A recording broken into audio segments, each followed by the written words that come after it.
Buonasera e ben ritrovati con l'informazione flash di New Sicilia. Vediamo insieme i titoli più rilevanti del pomeriggio. In apertura le elezioni amministrative in Sicilia per scegliere sindaco e consiglio comunale. Tra ieri e oggi 9 comuni siciliani sono stati chiamati a votare. La percentuale del 57,01% degli elettori in alcuni comuni c'è stata anche una differenza minima in negativo rispetto alle elezioni precedenti.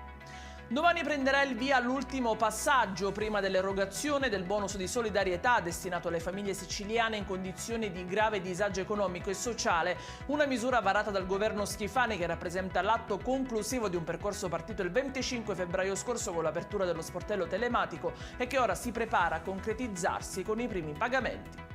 Un investimento da 100 milioni di euro per rilanciare le infrastrutture delle aree industriali e sostenere così la competitività delle aziende siciliane. L'intervento rientra all'interno dei 2 decreti firmati dal dirigente generale del Dipartimento regionale delle attività produttive Dario Cartabellotta.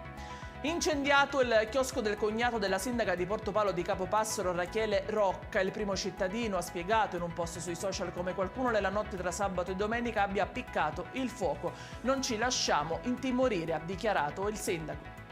In chiusura il meteo, diramata per domani un'allerta arancione per rischio incendi, si toccheranno punte di 31 gradi a Siracusa.